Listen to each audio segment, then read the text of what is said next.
Welcome to the Web Platform Podcast, a developer discussion that dives deep into all things web. We discuss topics relevant to developing for the modern web and the web platform of today, tomorrow, and beyond. Hello, wonderful people, and welcome to this week's episode of the Web Platform Podcast. We are on episode 199. We are we are dangerously close to 200. It has taken us a bit longer. I'd say it's probably taken us longer to get from 100 to 200 than 0 to 100, but we are absolutely getting there. It's very, very exciting. What is also exciting this week is what our overall topic is going to be. This week, we are going to be talking all about, or as much as we can, about Deno, which is a new thing that we are going to be getting into. So is it Dino, or is it Deno, or is it Dino? How do you pronounce it? I've been saying Deno. I'm fairly confident it's Deno because sounds right, because of the mascot, I was gonna say. Yeah, the mascot's a little dinosaur. But all right, no This Week in Web this week, unless I decide to cut this out at 107, which I will double check before we publish. With us this week to talk all about Deno is David Else. David, thank you for coming on the show. Thank you for inviting me. This whole thing is very exciting. I feel like I heard about it, quite a while ago, and I didn't fully believe it was going to be a thing. So I'm excited to get a chance to talk about it. Yeah, well, it's been a long time in the making. 2 years now since Deno was first started.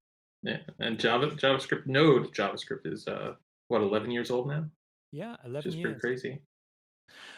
So before we get into exactly what is Deno, the entire ecosystem around it, all of that kind of stuff, David, why don't you give our listeners a quick introduction? Tell us a little bit about yourself, who you are, what you do, what you like. Okay, well, I'm David Else. I'm here in England, about half an hour out of London. I'm a freelance developer, and I particularly like using JavaScript, TypeScript, and I like teaching people to code as well. And you wrote an article on Deno, correct? On 1.0? Yeah, it's on LogRocket, Deno 1.0, things you need to know. And I didn't come up with a title, bit clickbaity. No, I think that's perfect, and we'll make sure that goes in the show notes. But all right, so we said the name a couple of times. We've said Node, which might give you some inkling, at least the area that we're going to be talking about. But what is Deno? Well, Deno is a general-purpose JavaScript and TypeScript programming environment, and it was written by Ryan Dahl, who is the same guy that actually wrote Node 11 years ago. And my understanding is the reason that he wrote it was because 11 years ago, JavaScript was a very different programming language. It didn't really have any of the modern features that we enjoy today. It had no promises, no extra script. How do you even say ES modules? It was pretty crummy, really. So he decided to just start again using all the modern language features and rewriting it the way he would have liked to have written it back then. And he actually did a YouTube video on the subject. So if you're interested, you can check out his thoughts on that. So how is it? So I guess the big question, so that's kind of like why it exists. Is it, more modern Node? I guess some of the questions that might come up is, how is it different? Why did Deno need to be this big new thing, right? Like, why isn't this just incremental additions onto Node? So how is it different? Well, one of the most exciting developments of it is it actually has TypeScript built right into it. You don't have to compile TypeScript anymore. You just run your TypeScript code, and as if you'd written in JavaScript, it's just executes the code. Which are you guys TypeScript users? Yeah. Yes, very, very, very heavily. I have not written vanilla JavaScript in quite some time, quite some years at this point. I think. I started writing when I was a kid, coding, and it's been quite a while after that I started again, and I learned JavaScript, and I felt there was something really wrong. I didn't understand what it was. And, if you're writing a function and you've got your parameters and you put something in, I'm like, what is it? I've got no idea. And what is it returning out again? And I'm sitting there staring at it in VS Code. And it was just really, really confusing. And then first time that someone introduced me to TypeScript, and that's my first introduction to strongly typed languages. It was a revelation. And I just thought, this is amazing. This is how it was always meant to be. So I'm really, really stoked about TypeScript. Yeah, it's very cool that it is a first-class citizen, because I mean, folks have been using TypeScript to write Node for for a good while, and like the tooling is pretty good for it, but it's a whole different ballgame when it's baked in. Yes. Well, on that though, just to play devil's advocate, like if you had, if there was a couple of offshoots of, server side, like CoffeeScript stuff that was made, right, that sort of thing, like, and it became hard because people would write that it couldn't write the modules for it, and it was problematic for the compilation, and that's not a first class citizen like TypeScript is in this. But I mean, what are kind of the challenges of that? Is there any, like, if I have a server side rendered app, am I going to have trouble with that? Like, how would I use it? Is your question, how would you use TypeScript in Deno on the server? No, not necessarily, because it ships as a binary, right? Like a single binary. Yeah. So that's fine. But like, as far as like shipping, deployment, things like that, like I have certain business requirements, right? And I'm used to writing a certain way. If I have, an application that's like, hey, a server-side rendered, right, or static application that outputs to AWS S3 or something, like, how are there frameworks on top of this that could help with that, or is there problems with it? Yeah, you'd probably want some kind of middleware framework like Mhm. Oak, which is written by one of the lead developers of Deno. And it's a bit like Koa, I believe, but I'm not really a back-end developer, so I'm not an expert on that subject, I'm afraid. Let me tell you some more cool things. Yes. Tell us the coolness. I would say the coolness, the standard library. Now, I think that JavaScript has been crying out for a standard library for so long now. And I think that's a big part of the whole NPM problem. People have to keep reinventing the wheel again and again and again. And that problem is solved with Deno, because we finally have a standard library, and quality is guaranteed by the people behind Deno. So you can just go straight to the standard library and have a look and see if there's a suitable module there for you. For example, if you want to color your terminal output, you'd normally in JavaScript have to go to npm and find some dependency which has a dependency of a dependency of a dependency, but no such problem with Deno. You just go straight to the standard library and there it is. Yeah, no, that's really cool. Having more of that stuff baked in. So, okay, so so this is a very subjective question then. So there is a bunch of stuff in the standard library, which is great. Based off of what you've seen so far, is it good? Because there are also a bunch of platforms and frameworks that do not have very good standard libraries. I would say what I've seen of it so far is very high quality code, but it's very, very basic. Deno is at 1.0 and they're versioning the standard library. I think it's like 0.52 at the moment. So everything in it is production ready and high quality, but it's being developed all the time. So there's quite a bit of functionality missing in some of the modules. Okay, I see. That makes sense. So from what you've seen so far, everything that is there, it is good, but it's just maybe not. There's just definitely more work to be done then. Yes, definitely. That's all right. That's very cool. And then this is a bit of a sidebar. I'm sorry, but is the whole thing is written in Rust, correct? Yes, as opposed to Node, which was written in C++, I believe. Okay, which I think is cool just because I like Rust, but I think that's interesting as well. I have not looked at any of the source code for it yet. I'm really excited about Rust, but I have to say I've not had a go yet. I've done a bit, like nothing for like like, oh, here is, like production Rust code, but like I've worked on a few toy projects with it. It is different, but I think I like it. It's I guess the level of comfort you could say I have. I think it's good, but that probably means that I don't know enough about it yet to tell you the pitfalls. You're very modest.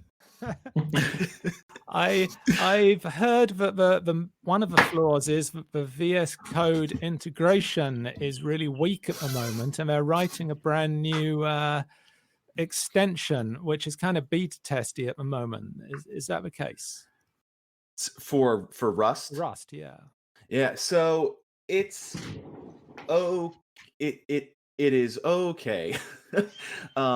It works so Rust has, like built-in language service and all of that, and like and all of that good stuff. The and so I guess here's one of the other things is that I've only ever used Rust with VS Code, so I don't even fully understand like if there's certain like autocomplete features, right? That I don't know if that's an issue with the VS Code integration or if that's an issue with like the core language service behind it, right? So based on what you're saying, it sounds like it might be a VS Code thing, but now that you say that, I should pick up another another IDE that has built-in Rust support and give that a try. I think there's two Rust extensions. I think there's a new one, which is the one that all the development's going into, and then there's the old one. So I don't know if you want to try both of them. I think I might have to do that. I'm resisting the temptation to go and take a look at it right now. No, but you mustn't do that now. No. So what other? I mean, we've already talked about a couple. What are other killer features in Dino? One of the big ones is that it's actually secure by default. So if you load Node onto your computer, it has all the same privileges you as a user have. So you might find it going out to Russia to make you join a botnet or formatting your anime collection or something that you don't want. So the thing is with Dino, it has no permissions by default. You have to supply them in a command line. So if you want it to allow to use the web, it'd be like Dino allow use web and Dino allow to use files. So it's really locked down with granular levels of control. That's pretty nice. I imagine I am absolutely going to imagine their GitHub issues getting overrun, especially while folks coming over from Node don't fully understand that, don't read through the full, don't read into a lot of this stuff to see that that's the way that it works by default. But I do like that because that means that you also don't have to worry about like if you're going to be running this on Linux or something, right? Like you don't have to worry about the user permissions to lock off stuff. You can just tell the runtime this is what you're allowed to do, and I like that. Yes, and that I've got a question for you actually, because on Linux, when you install Node and you install globally, you have to use a sudo command, giving it root privileges. But can the installer actually change your files? Tried to research. I saw an article ages ago that was all hysterical. I was like, don't do it. But now it's just disappeared, and I can't locate that information anymore. Maybe some of your listeners might know the answer. I'm sure somebody will. So I will actually be honest. I haven't installed Node on bare metal Linux in some time.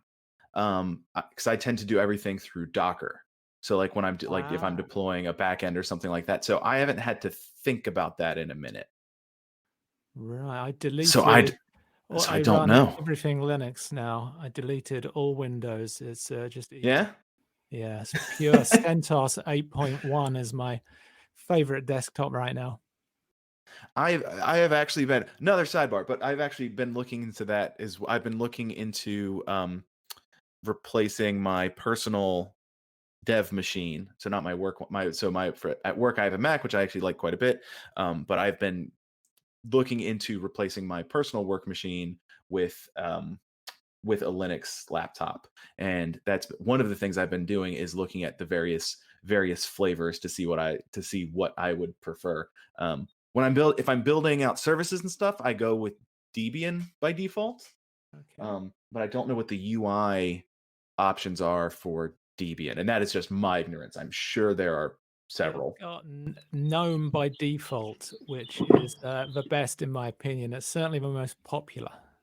Yeah, I was gonna recommend that you check out either CentOS or Fedora, and I've spent a long time writing an install script. You can find it at my GitHub, David Else, and it's called Fedora Ultimate Setup Script, and it just runs everything for your front end development. It installs VS Code, installs all the config files, it just loads up all the languages, configures them. You'll probably want to do it differently, but it's just a bash script, so you can change it around however you want. And it's mirrored between Fedora and CentOS, so you can install the same setup on both. I like it. Really heavy. It took years. I think that's the way that all good bash scripts are created, is slowly over years of time until no one actually knows everything that it does. I wrote the first one and I asked for some help on the Reddit bash forum, and immediately, you should use Ansible. Have you gone insane? I'm like, I don't know Ansible. They're like, go away and learn it, man. I'm not a sysadmin. I just want to make it work. So I rewrote the whole thing and tried to make it as simple as possible. So hopefully it's really good now. Linux distros are definitely polarizing. Was the silence because I offended someone with my choice of Linux distro? That's entirely so. That is the one thing, is that everybody gets very excited about that stuff. Like it's the same way like Vim and that kind of stuff, where it's like, oh, you should use this. It was I think it was similar the first time I switched over to using an Android phone from Apple. I don't remember what phone it was, and I can't tell you how long ago it was, but I got it and I was like, cool, I have it. And my buddy, who was a big Android advocate, was like, all right, cool. Now that's going to suck. In order for it to be good, you need to go do all of these things. That's how I feel about Linux stuff as well. It's like, all right, well, sure, out of the box is fine, but in order for it, if you're a real Linux user, you're going to do all of this stuff. Yes.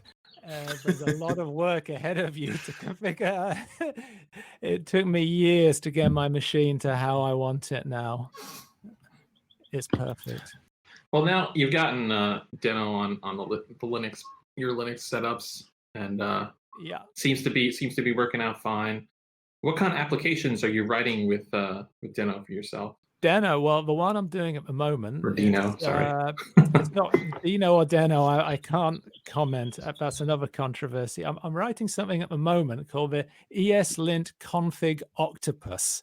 And unfortunately, it's stalled a bit because ESLint 7 just came out and all the dependencies have gone to hell. And I'm waiting for the Airbnb TypeScript config to update. But my concept is that to run an ESLint config, you have to pull in so many different things just to make it work. It's monstrous, and the amount of dependencies you need. And this Dino program, it wants to go out and configure TypeScript ESLint for you. So you're going to be able to enter all the configurations. Like there's have you guys used TypeScript ESLint? I've used TSLint more. Yeah. I have, but I know that's being kind of deprecated in favor of ESLint with TypeScript options. But I also tend to use just really strict TypeScript settings. So I often don't use a lot of the linter things. Are you saying you're putting strict mode by default? Oh, 100%. I will not anybody on my team that installs TypeScript for anything. Which is also nice because if you do run tsc --init to get the default configuration, it is strict for everything by default. Yes. And I'm always like, don't touch it. Don't you touch it. It's exactly the way it's supposed to be. Install some monitoring software in case they attempt to fiddle with it. You could attract like electricity to their desk or electrocute them. I like it. That's the only way that I can see. And it sounds perfectly reasonable. Yeah. Oh my God, I've lost track. What were we talking about? we were talking about what you were building. Yeah. Oh, what I was building. Yeah. Okay. I was asking you if you had used the ESLint TypeScript because TSLint has been depreciated now, and it's got a lot of advanced features, and it's got more complicated setup than I'd like. It's not got like an init system where you can just go TypeScript ESLint init and it generates the config for you. You have to generate the config manually, and then you have to bring in all the files, and then there's some complication around, do you want rules that use types to be included or rules that don't use types? Because apparently if they use types, it takes a bit longer and people might not want that. There's a lot of questions. And if you want to bring in the Airbnb config, which is a really good one, someone has converted that for TypeScript. But then there's more plugins, et cetera, et cetera. This piece of software, ESLint Config Octopus, but at the moment isn't very good. It's going to pull everything in and give you all the options to configure it just how you want.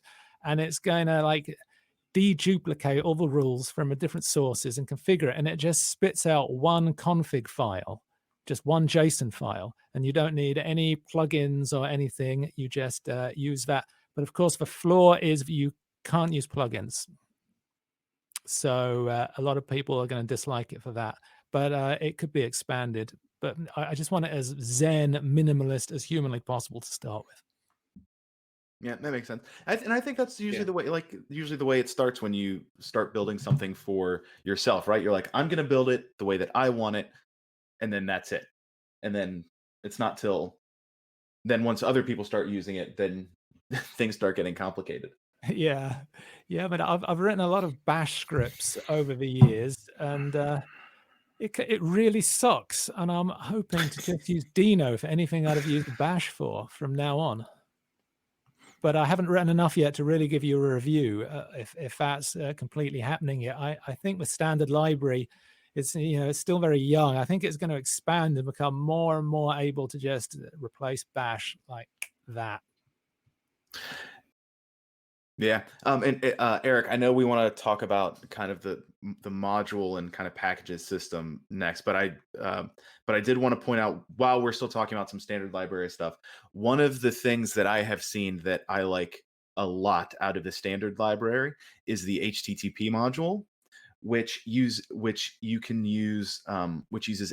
iterators out of the box, which is one of my favorite newer JavaScript features.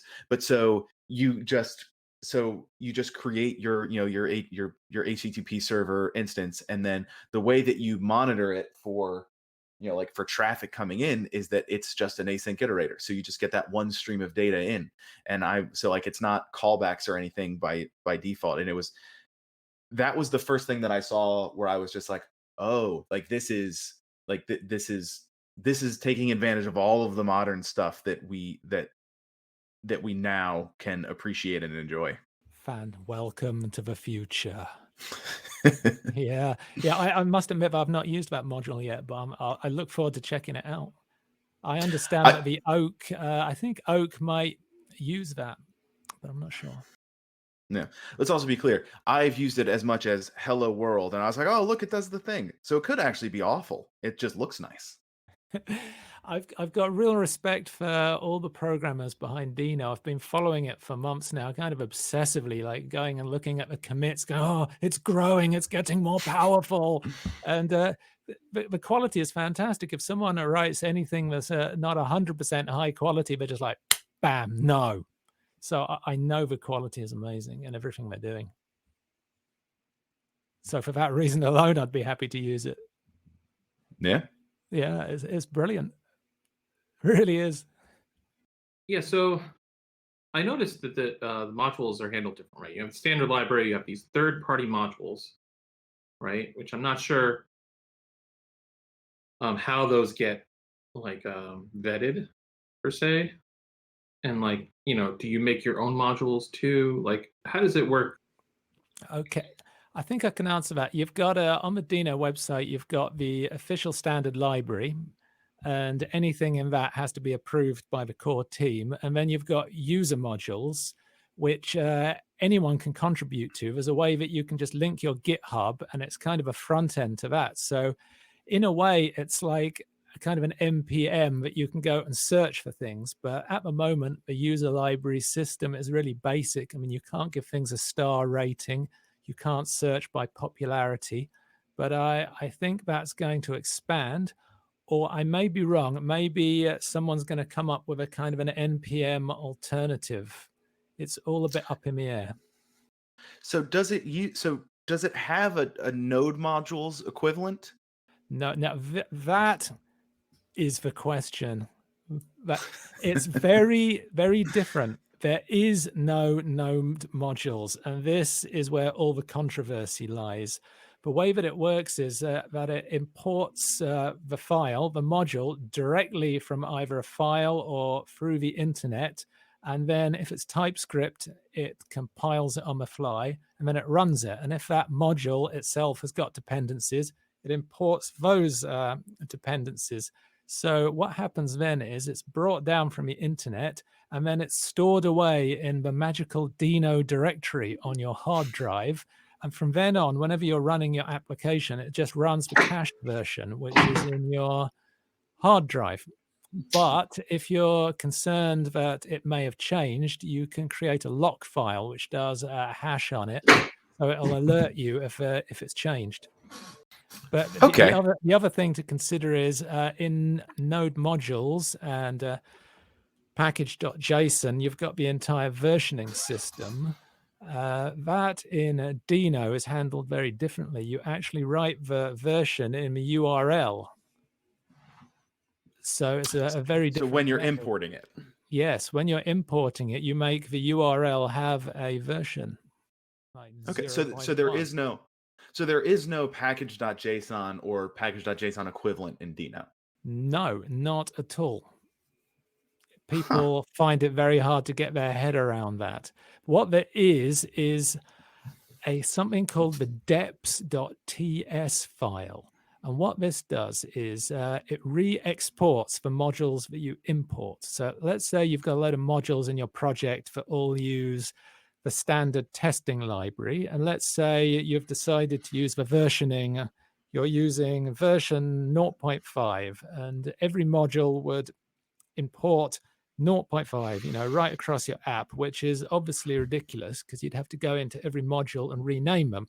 So you create a file called deps.ts, and then you import the module with the versioning you want, say 0.5, and then you just export it again without a version, and then all the other modules import it. So then you've got one place where you change your versioning for your entire application. So that's really just a tactic to solve that problem. It's not necessarily like a feature of the platform itself. That is just a way to get around that particular problem. Correct? Yeah, it is the standard way though, and that's what absolutely everyone's doing.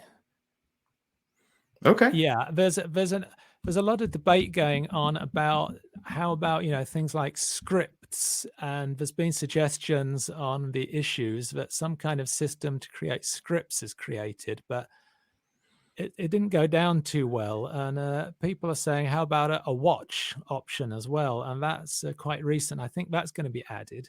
But there's already something in the user library called Denon, which is like NodeMon. So you can use that to set up watch. So the thing is that's so cool about this is that Deno does have a watch facility like built into its code using Rust. It can watch your file system, but it doesn't have like a friendly API to deal with all that. It's at the moment, it's left up to you to do that. And you can, like in just a few lines of code, you can create a little debouncing routine and watch your whole file system. But as I say, like there's already a little app called Denon, which does that very nicely. But I think watch is going to get actually built into the Deno executable soon. So it'll be even easier. So how does that work with deploying and shipping? Like if I deploy this and I put it onto like a staging server, that server now has to have internet access, pull all these files down, write them out to the cache, and then access them that way on every build, right? Yes. Okay. Yes. When you say every build, I'm not quite sure what your setup is. Well, in some cases, like if you were to, let's say, push to a development environment, right? Sometimes there's not permissions for you on some servers that you don't control necessarily. So there might be some issues there. I don't know if you've encountered anything like that.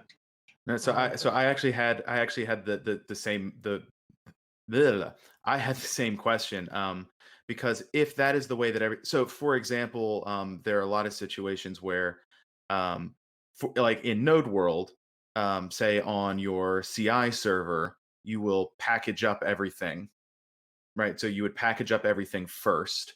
So you would install the modules that you needed, and then you would just zip that up and SEP it over to some server, and that server would then not need to reach out to the network to pull in dependencies. But with Dino, it sounds like that is the case. You have a feature called Dino Bundle where it's going to pull in Ah, all your dependencies and just turn it into one file for you, which is only made really for Dino. It's not the same as Webpack or Rollup. It's not going to do things like tree shaking or minification, but it does pull all the modules into one file. so that is how you would solve the problem that Eric and I were just talking about. It's kind of like having a built-in build step, I guess, Yes. because Yeah, I think that would would be that would prevent that issue. Okay, well, that's cool. It's almost like they thought about this. best. They've thought of everything. That's very cool. So okay, so while we're talking about node modules, so we're talking about, well, the lack of node modules, I guess. This is still a JavaScript runtime, right? So like in theory, like, JavaScript code that you wrote in Node, unless it uses some proprietary, like some Node specific API, but if it was just like vanilla JavaScript, the same should be able to run in both Node and Dino. Yes. So I guess my other question is that there is such a huge, there's this huge environment out there, this huge community of Node packages and stuff. So I'm assuming that I already know the answer to this, but so I'm assuming that Node code is not compatible with, like, so a package that you build for Node is not going to be compatible with Dino. Answer to that is maybe. There is What? there's a compatibility layer in the standard modules. If you go to deno.land/standard/node, you'll see the supported built-ins. So there is a compatibility layer, but at the moment there's very few finished. So you might get lucky. Okay. So does that compatibility layer also handle the Node module resolution stuff? Because since that doesn't need to exist in Dino, right? Because you just point to a file via a URL, either either local, either a relative URL or a full full HTTPS / whatever. So is it going to handle that for you as well? That is a very good question. There is a module in there which emulates require.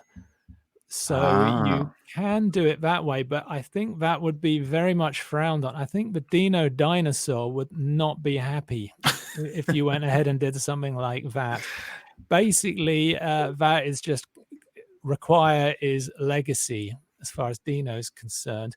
The way that you can get around the problem of require is you can use a Pika, which is a content delivery network, and it has a kind of a wrapper around it. So you can import Node require style modules, and it wraps it in a ES module. It doesn't work for everything, but it works for a lot of things. So that's what I'd check out. Yeah, Pika is very interesting. What is it? Go ahead. Pika. Sorry, I was going to say sorry, no, Eric, I was going to say, I know you had a question about Pika specifically. Yeah, because I'm kind of interested in Pika package in general, and the tooling that they provide for front end. So I was really curious, like how that would integrate and how that would work. Because it also says on Deno.land that you can pull from GitHub, you can pull from wherever, but like you said, the compatibility may not be there. So I was wondering just how that worked, because there's usually absolute URLs used for Pika package when pulling that stuff in the similar way, rather. Yeah, well, they've got their own CDN, so they kind of bundle it up for you, and you just use a normal import and bring it down, and they've done all the work for you. Yeah, there's actually, I got a little bit confused about it at first, because if you go to Pika and you do a search to see if there's a compatible ES, modules version, you'll find most of the time it says no. But what the search is actually doing is just looking for compatible modules. It's not taking into account that they've already got a lot of compatible modules. And I spoke to the guy, David, and he was a bit mystified why I didn't understand it. I think there's a few UI problems with the website, but what they're doing is amazing. I suggest that you just try to import whatever like NPM library you're after directly using the Pika CDN and just see if it works. And you might be really pleasantly surprised. For example, the React one works fine. Huh.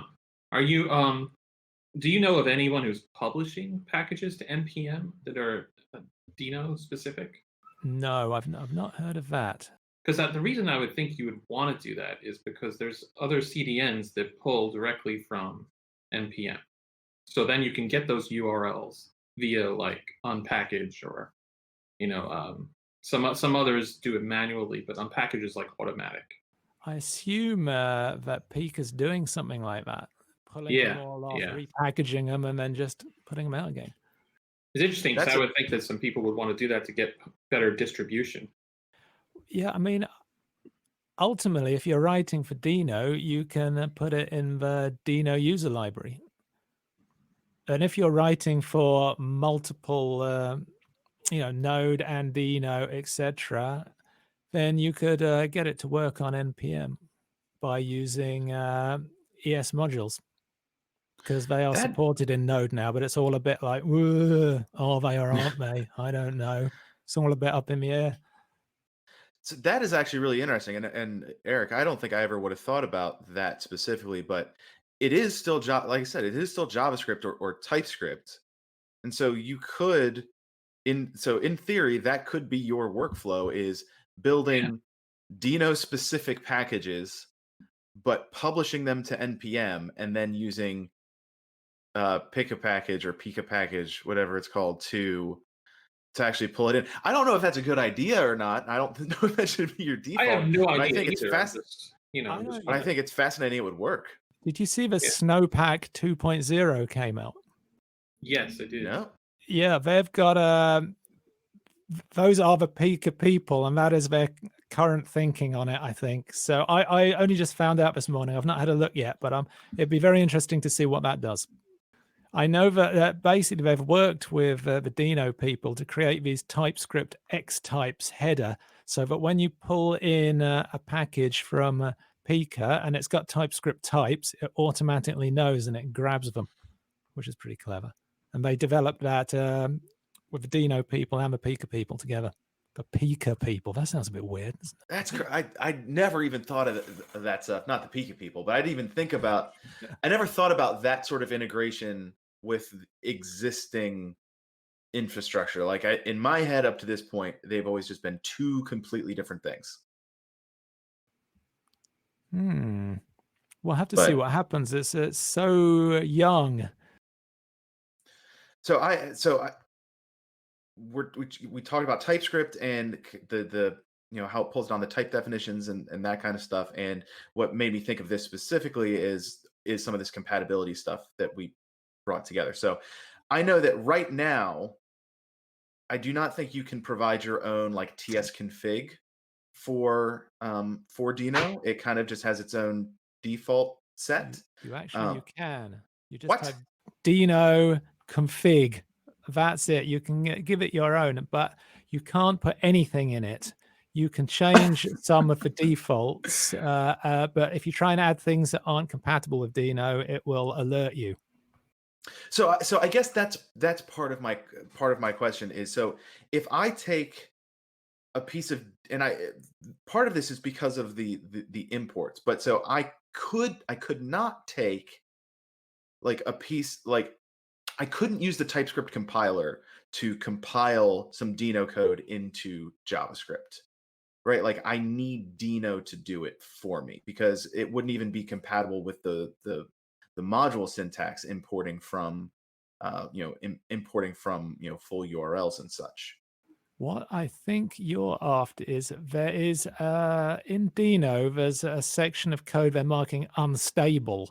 So it's not really ready for production, but there's actually a compiler API, a bundler API, and a transpiler API built into Dino, which accesses the TypeScript engine.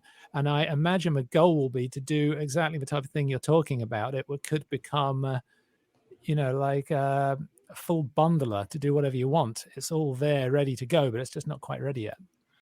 So that's very interesting because then in theory you would be able to build whatever. So you would be able to build something for the browser in Dino, but then using browser APIs and such. But you would be able to build it with Dino, and then just rather than using the TypeScript compiler on your own, you would just run your builds with Dino. Yes, I have a dream for Dino. I hope that eventually it's going to replace the entire JavaScript fatigue front end nightmare that we have right now. And it's going to basically be able to do everything. It'll be like a development server. It'll compile on the fly, it'll minify. It will do everything. Have you guys checked out the Rome project by Facebook? Yes. Yeah, well, it's in pre-alpha test at the moment, isn't it? It doesn't really even have, it just has a little bit of linting. But I think Dino has the capacity to obliterate that. And because it's just so many more things that Dino can do. Well, and the thing that you're talking about is kind of the idea behind. So actually, can you give a very brief description of what Rome, kind of the goal of Rome is?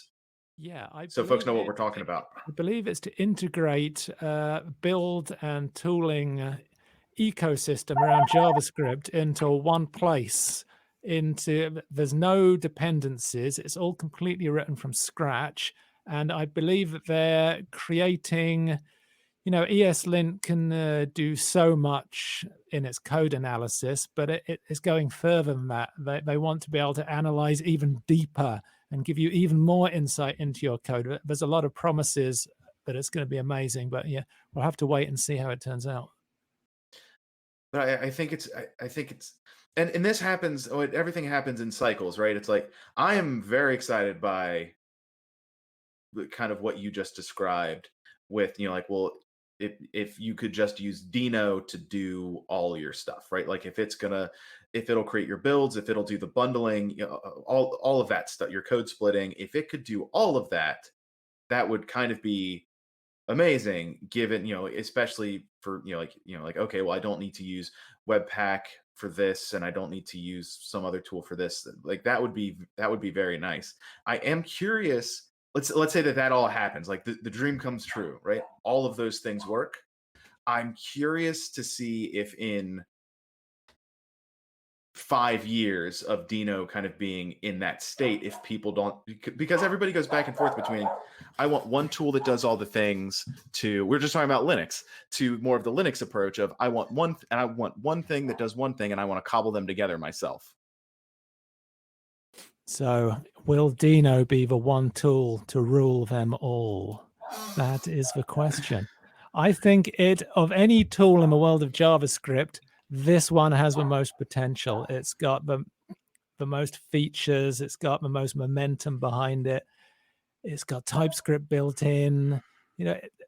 I really think it's going to revolutionize things over time. I mean, I've read a lot of forums and people are saying, what's the bloody point in Dino?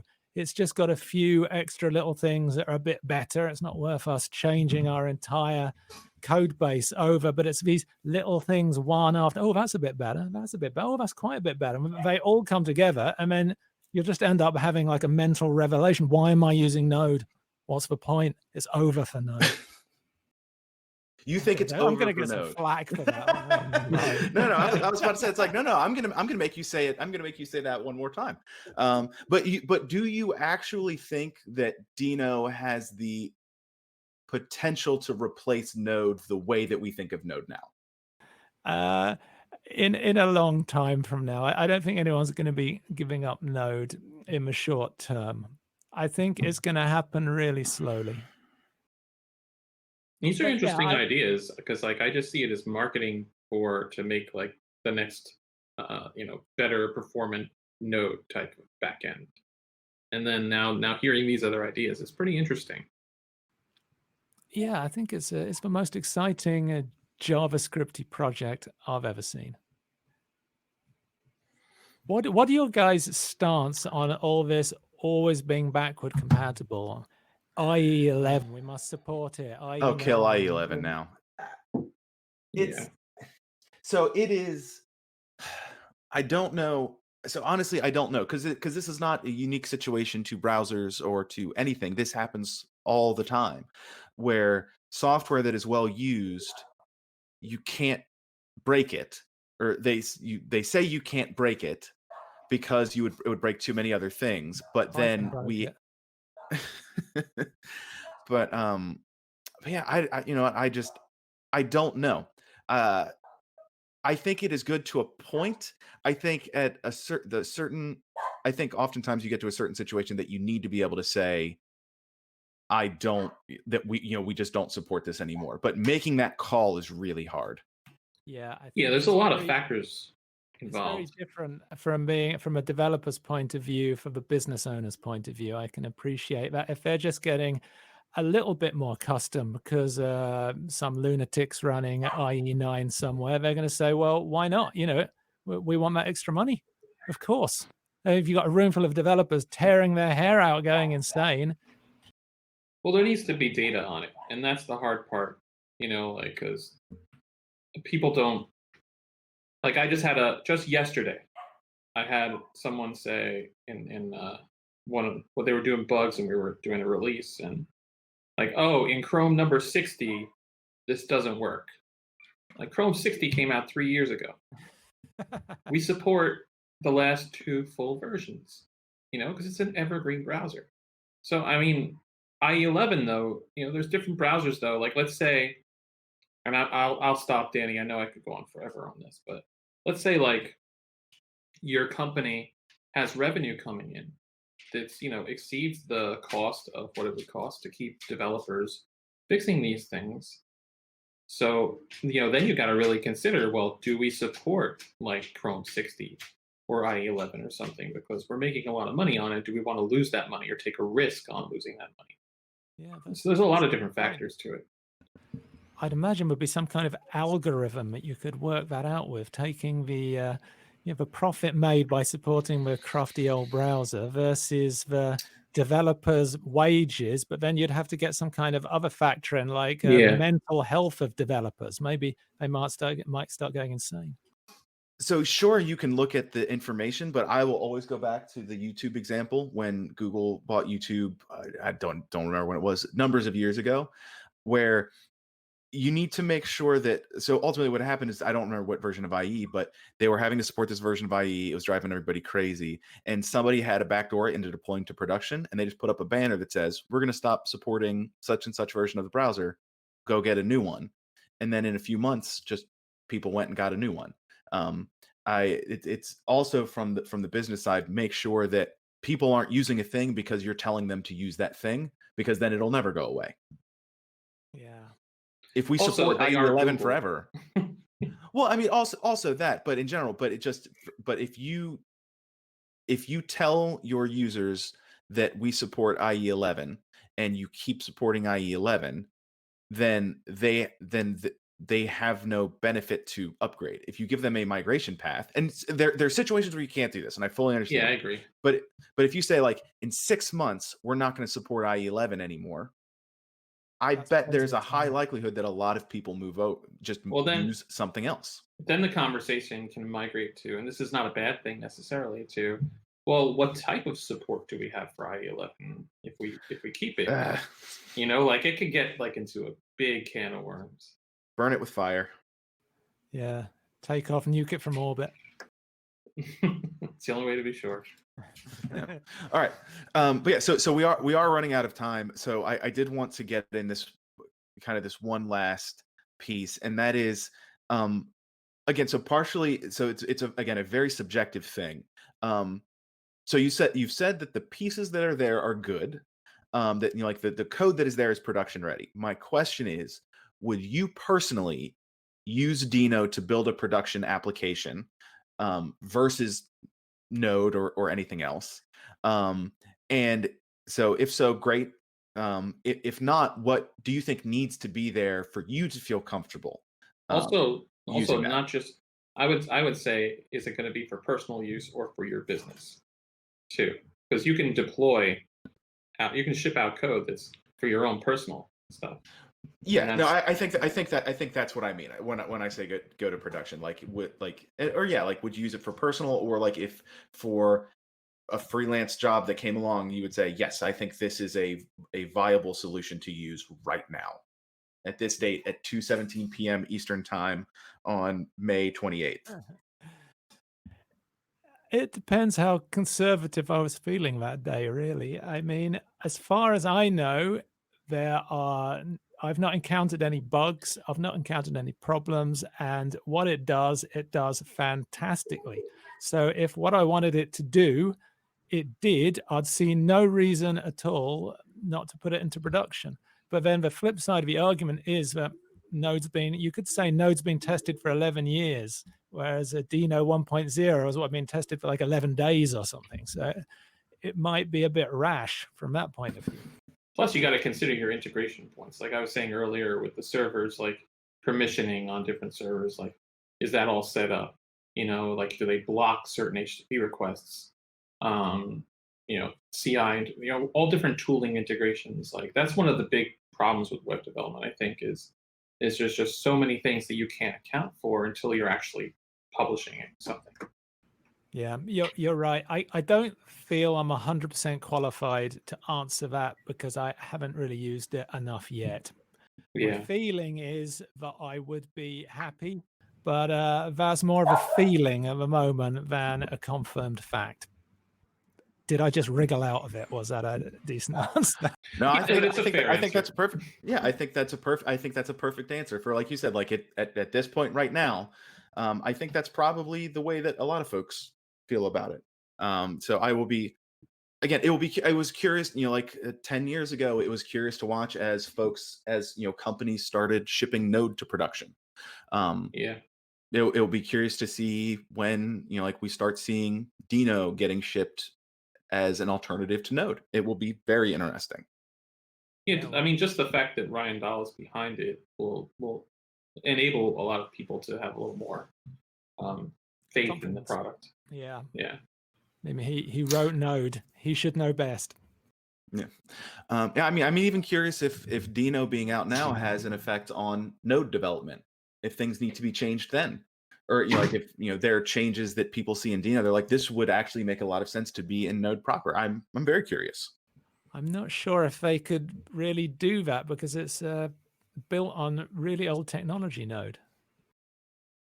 Yeah, but I think there are some things that could probably work.